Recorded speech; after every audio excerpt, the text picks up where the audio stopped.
জানাই তারা $2.1 বিলিয়ন একটি মাল্টিপারপাস তিস্তা নদীর ব্যাপারে একটি প্রজেক্ট তারা প্রস্তাব করেছে বাংলাদেশ সরকারের কাছে, যেখানে তারা এখানে বৃহৎ ওয়াটার রিজার্ভয়ার, যেহেতু ভারত বাংলাদেশকে তিস্তা নদীর পানি দেবে না, তিস্তা নদীর পানি ধরে রাখার জন্য কয়েকটি স্থানে বিশাল জলাধার নির্মাণ করা, সেখান থেকে এই যে তিস্তা নদী শুকিয়ে গিয়েছে, মৃতপ্রায় নদী, এটিকে আবার পুনঃখনন করা, যেখানে 5 ফিট যেখানে গভীরতা রয়েছে সেখানে এভারেজ 10 ফিট গভীরতা বঙ্গোপসাগর পর্যন্ত পুরো তিস্তা নদীতে গভীরতা বৃদ্ধি করা, সেখানে সড়ক নির্মাণ করা, সেখানে মৎস্য প্রকল্প করা এবং নানাভাবে এই অঞ্চলে উত্তরবঙ্গের ব্যাপক পরিবর্তন সাধিত হবে পরিবেশগত এবং অন্যান্য বিভিন্ন যেই চীন যে অফার করেছে বাংলাদেশকে, এটি যদি বাস্তবায়ন করা হয় তাহলে আমরা এই ভারতের যে তিস্তা নদীর পানি তারা যে উইথড্র করে নিয়েছে তার অনেকটাই আমরা প্রতিকার করতে সক্ষম হব এবং উত্তরাঞ্চলে চমৎকার একটি পরিবেশ আমরা দেখতে পাবো। যে মুহূর্তে চীন এই অফার দিয়েছে বাংলাদেশকে, সাথে সাথে ঘুম ভেঙে কুম্ভকর্ণের মতো জেগে উঠেছে ভারত সরকার। তারা পেয়ে এসেছি বলাই বাহুল্য, বিগত সরকার একটি কেবলমাত্র একটি ভাওতা দেওয়ার জন্য এই ধরনের প্রকল্প দেওয়া হয়েছে এবং শুধু তাই নয়, পলাতক প্রধানমন্ত্রী, অনির্বাচিত প্রধানমন্ত্রী মাফিয়া শেখ হাসিনার সরকার তারা বলেই দিয়েছেন যে চীনের এই প্রকল্প ভালো না, আমরা ভারতের প্রকল্পে বাস্তবায়ন করব।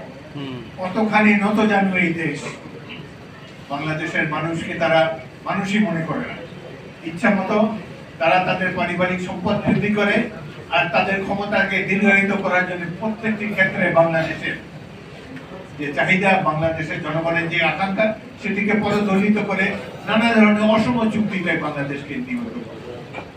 সুতরাং আমরা এখন আশা করবে এখন একটি নতুন অন্তর্বর্তী কারণ এদের পিছনে তো কোনো জনসমর্থন নাই। আমাদের দল থেকে বিভিন্ন রাজনৈতিক দল থেকে বারবার বলা হয়েছে যে একটা নির্বাচন দেন, আমরা যাতে করে বাংলাদেশের জনগণের দাবি সমূহ তুলে ধরতে পারি আন্তর্জাতিক অঙ্গনে, জাতীয় অঙ্গনে, কিন্তু এখন পর্যন্ত ততটা পায়নি। তবুও আশা করব আগামী দিনগুলোতে পানি আগ্রাসনের বিরুদ্ধে বর্তমান প্রফেসর ইউনূসের সরকার বলিষ্ঠ ভূমিকা রাখবেন বলে আমরা আশা করি।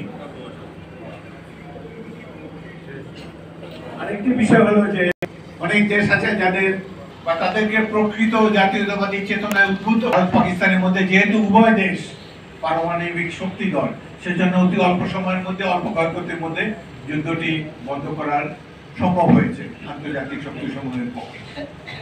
আমরা অনেকটাই চিন্তিত রয়েছে। কিছুদিন আগে বর্তমান সরকার তারা যে করিডোরের কথা, মানবিক করিডোরের কথা বলেছেন, বাংলাদেশ 18 কোটি লোকের দেশ, আমরা জানি না, জনগণ জানে না, কোন রাজনৈতিক দল জানে না, জনপ্রতিনিধিরা জানে না কি ধরনের করিডোর তৈরি হবে, এর লক্ষ্য কি।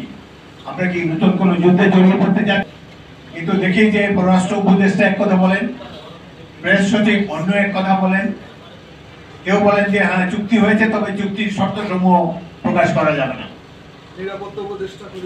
আবার আরেক উপদেষ্টা বলেছেন যে কোটি লোকের দেশ, এই দেশের একটা ভাইব্রেন্ট ইউথ জেনারেশন আমরা এখন দেখতে পাচ্ছি।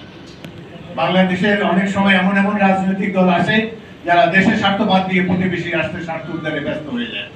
এই ক্ষেত্রে আমরা আবারও উদ্বুদ্ধ আহ্বান জানাতে চাই, এই সভা থেকে সবাইকে আহ্বান জানাতে চাই, আমরা জাতীয়তাবাদী চেতনায় উদ্বুদ্ধ হয়ে বাংলাদেশকে একটি শক্তিশালী রাষ্ট্রে নিয়ে যেতে চাই, আমরা ঐক্যবদ্ধ থাকতে চাই।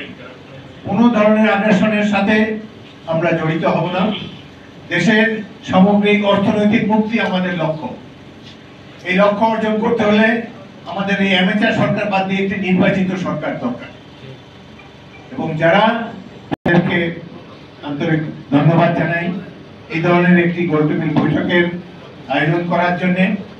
আগামী কয়েকদিন পরেই ফারাক্কা মার্চের একটা অনুষ্ঠান তারা করতে যাচ্ছেন, আমাদের সকল ধরনের সহযোগিতা তাদের প্রতি থাকবে। মৌলানা ভাসানী আজ নেই, জেনারেল প্রেসিডেন্ট জিয়াউর রহমান আজ নেই, কিন্তু বাংলাদেশ আছে, জাতীয়তাবাদী দল আছে, বেগম খালেদা জিয়া আছে, এই দেশে জাতীয়তাবাদী জনগণ আছে, আমরা যেহেতু একটি মাফিয়া সরকারকে সরাতে সক্ষম হয়েছি, এই দেশের স্বাধীনতা সার্বভৌমত্ব ইনশাআল্লাহ আরো মজবুত আমরা করব আমাদের মিলিত ঐক্যের মাধ্যমে। আপনাদের সবাইকে অসংখ্য ধন্যবাদ।